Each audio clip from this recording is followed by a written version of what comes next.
तो ऐसे में अगर ट्रेड डील पर सहमति नहीं बनी तो 9 जुलाई से फिर से भारत को 26% टैक्स देना पड़ सकता है अमेरिका से जो कुछ भी इंपोर्ट होगा। अब तो धमकी दे रहे हैं कि नहीं, इलन मस्क की जो कंपनी टेस्ला वगैरह इलेक्ट्रिक कार बनाती है उस पर सब्सिडी ख़त्म कर देंगे, अरबों डॉलर की सब्सिडी मिलती है। तो एग्रीकल्चर सेक्टर में जेनेटिकली मॉडिफाइड अमेरिका की फसलें हैं, खास करके मक्का और सोयाबीन। बीते दिनों अमेरिका की टैरिफ नीति को लेकर के चर्चा का विषय बना और उसके बाद भारत के साथ भी टैरिफ डील को लेकर के कई सारी चीजें सामने आईं।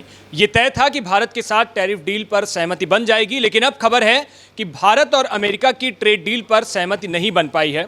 इसी को लेकर बातचीत करेंगे कि आखिर इसके पीछे की वजह क्या रही, कहाँ ये पेच फंस गया। हमारे साथ हमारे वरिष्ठ सहयोगी अजीत प्रताप सिंह सर होंगे। तो लगातार सर अभी विदेश मंत्री भी एस जयशंकर भी क्वाड दौरे पर हैं और लगातार बातचीत हो रही है। ऐसे में ये था कि अब तो जिस तरीके से राष्ट्रपति ट्रंप और पीएम मोदी के संबंध हैं उससे लग रहा था कि बात बन जाएगी, लेकिन ये पेच कहाँ पे फंस गया?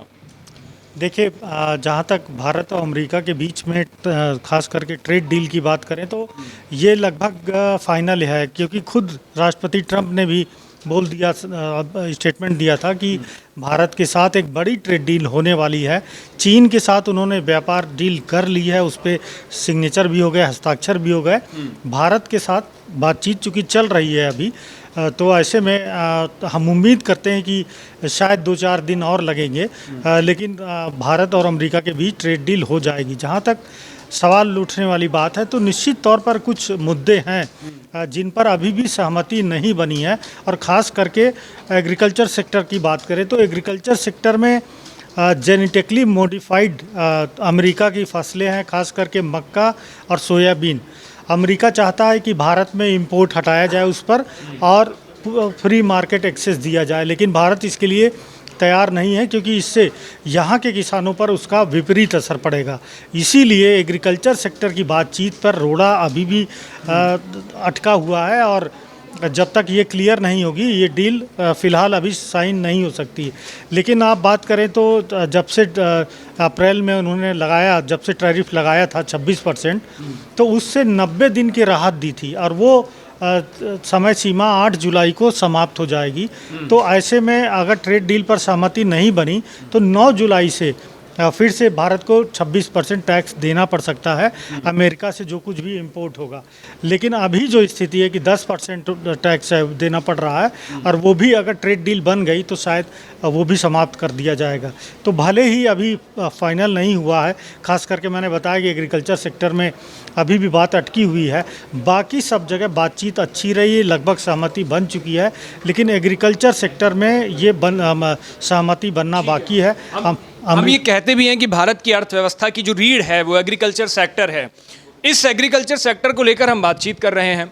अगर आप कह रहे हैं कि लगभग बातचीत तय है और 8 तारीख को हो ही जाएगा ऐलान, लेकिन अगर कहीं पेंच फंसता है, क्योंकि जिस तरीके से डोनाल्ड ट्रंप की नीतियां हैं उससे दुनिया के कई देश आप देखेंगे पिछले दिनों बेचैन हो गए। अगर इस सेक्टर पे बात नहीं बनती है या कहीं पेंच फंसता है, फिर आगे का रास्ता क्या इख्तियार होगा? देखिए, जिस तरह से बातचीत हो रही है ऐसा नहीं लगता है कि इस डील में कोई दिक्कत आएगी। अगर एग्रीकल्चर सेक्टर में कुछ बचा रहता है या सहमति नहीं बन पाती दोनों देशों के बीच में, तो हो सकता है अन्य चीज़ों में सहमति बना ली जाएगी, और इसके लिए कुछ वक्त ले लिया जाएगा। वैसे भी आप देखिए कि जयशंकर जी आज खुद ही वहाँ पर दौरे में, शाम को जो है अमरीकी समय के अनुसार जब यहाँ पे रात होगी तो वहाँ पे दिन होगा, तो वहाँ पर क्वाड एक बहुत प्रमुख संगठन है, खास करके चीन के खिलाफ बनाया गया है। और अमेरिका वैसे भी चाहता है कि भाई चीन का जो दबदबा बन रहा है वो उसको कम किया जा सके, और इसीलिए जापान, ऑस्ट्रेलिया और भारत के साथ उसने क्वाड बनाया। और ये क्वाड निश्चित तौर पर यदि को अगर अमेरिका कमज़ोर करता है तो इससे अमेरिका का ही नुकसान होगा। इसलिए कहीं न कहीं अमेरिका को चाहिए कि अगर डील हो रही है, कुछ सेक्टर में कुछ बात नहीं बन रही है, बड़ा दिल दिखाना चाहिए, आगे चलकर भी हो सकता है, क्योंकि इस समय डिप्लोमेसी दूसरी चीज़ मांग कर रही है। दूसरी बात, जहाँ तक डोनाल्ड ट्रंप की बात करें तो बहुत ही अनप्रिडिक्टेबल है। देखिए, उनके जो सबसे करीबी मित्र है इलन मस्क, उनके साथ उनका झगड़ा देखिए किस तरह से बढ़ गया। अब तो धमकी दे रहे हैं कि नहीं, इलन मस्क की जो कंपनी टेस्ला वगैरह इलेक्ट्रिक कार बनाती है उस पर सब्सिडी ख़त्म कर देंगे, अरबों डॉलर की सब्सिडी मिलती है। तो उनके बारे में अनप्रिडिक्टेबल हैं, उनके बारे में पहले से नहीं बोला जा सकता। टिम कुक को लेकर के भी एप्पल के सीईओ उनको लेकर बिल्कुल, उन्होंने एक तरह से धमकाया था कि भारत में जो फैक्ट्री है उसे अमेरिका ले चलो, लेकिन फ़िलहाल कंपनी ने मना कर दिया कि नहीं, यहाँ से जो बन रहा है अभी यहीं बनेगा। आप देखिए यूरोप सबसे करीबी था अमेरिका का, लेकिन इस समय यूरोप बहुत ही संदेह की नज़रों से देख रहा है अमेरिका को कि पता नहीं क्या करने वाला। कनाडा उसका जो सहयोग पड़ोसी है उसके साथ बहुत विवाद चल रहा है, मैक्सिको के साथ विवाद चल रहा है, चीन के साथ चलिए ट्रेड डील बन गई है, लेकिन उसके साथ डिप्लोमेटिक रिश्ते आप देखिए कहीं ना कहीं, चाहे वो साउथ चाइना सी हो, इवन कि अभी ईरान के साथ जो इजराइल का कॉन्फ्लिक्ट हुआ उसमें भी चीन सपोर्ट किया ईरान का, अमेरिका ने हमला किया ईरान पे ऊपर। तो कुल मिलाकर बड़ी अजीब सी स्थिति इस समय पूरी दुनिया में है। यूरोप में भी वॉर चल रहा है रूस और यूक्रेन के बीच में। तो कुल मिलाकर अमेरिका अगर ट्रेड डील अच्छा कर पाता है भारत के साथ तो इससे उसका ज़्यादा फ़ायदा होगा, क्योंकि आप देखिए ये लोग पहले ही अभी लगभग 120 से 130 बिलियन डॉलर पर ईयर व्यापार होता है दोनों को जो मिला के, और टारगेट ये रखा गया है कि 2030 तक इसे 500 बिलियन डॉलर तक बढ़ाने का, यानी 3 गुना 4 गुना करने का इन्होंने लक्ष्य रखा हुआ। तो यदि ट्रेड डील होती है तभी व्यापार बढ़ेगा, ट्रेड डील नहीं होगी तो फिर तो सारे उत्पाद महंगे हो जाएंगे, तब काहे तो एक दूसरे की कंट्री में भेजा जाएगा। तो हम उम्मीद करते हैं कि विद इन 1 वीक जो एग्रीकल्चर सेक्टर में जो असहमति है वो सहमति में बन जाएगी और भारत के साथ एक बड़ी डील अमेरिका की हो सकती है। आखिरी सवाल और सर, छोटा सा सवाल, छोटे छोटे 2 सवाल पूछूंगा। एक, जो आप एग्रीकल्चर सेक्टर कह रहे हो, इस सेक्टर में क्या क्या चीज़ें हैं मुख्य तौर पर, क्योंकि सेक्टर तो बहुत बड़ा है, किन चीज़ों पर असर पड़ेगा और किन चीज़ों को लेकर पेच फंसा है? दूसरा, आप जो कह रहे हो अगर ये ट्रेड डील नहीं बनती है, सहमति नहीं होती है, तो दोनों देशों के बीच क्या असर पड़ेगा? क्या हम भेजते हैं, क्या हम मंगाते हैं, उस पर क्या असर रहेगा? देखिए, जहाँ तक एग्रीकल्चर सेक्टर की बात करें तो 2 ही फसलें हैं जिन पर अमेरिका जोर दे रहा है कि इन पे आप जो है इंपोर्ट ड्यूटी ख़त्म कीजिए, वो है मक्का और सोयाबीन। अमेरिका ने जेनेटिकली मॉडिफाई और मतलब इतना बढ़िया वो मक्का और सोयाबीन है उसका, और काफ़ी सस्ता। यदि इंडियन मार्केट में आएगा तो यहाँ के किसान जो मक्का और सोयाबीन उगाते हैं वो बर्बाद हो जाएंगे। तो इसलिए भारत मना कर रहा है कि नहीं, किसानों का हित ज़रूरी है, इसीलिए वो इंपोर्ट ड्यूटी लगा रहा है कि इतना सस्ता ना मिलने पाए, क्योंकि यहाँ पे तो मक्का और सोयाबीन दोनों महंगा है। और यदि अमेरिकन बड़ी मात्रा में, बहुत बड़ी मात्रा में है, और अमेरिका से अगर इंपोर्ट ड्यूटी हटाई गई तो यहाँ पर बहुत सस्ते में बिकेगा और यहाँ वाला मक्का और सोयाबीन कोई ख़रीदेगा ही नहीं। तो बहुत बड़े एरिया में जो किसानों का असर पड़ेगा। तो इसलिए जो है असहमति बनी हुई है, लेकिन उम्मीद है कि आगे चलकर कुछ न कुछ। सर, जो सवाल तक किन किन चीज़ों को लेकर इंपोर्ट एक्सपोर्ट होगा, मतलब क्या चीज़ें प्रभावित होंगी व्यापार में? देखिए, भारत जो भेजता है वो सबसे ज़्यादा फार्मा है, ज्वेलरी है, गारमेंट्स हैं, ये सब चीज़ें भारत बहुत बड़ी संख्या में भेजता है।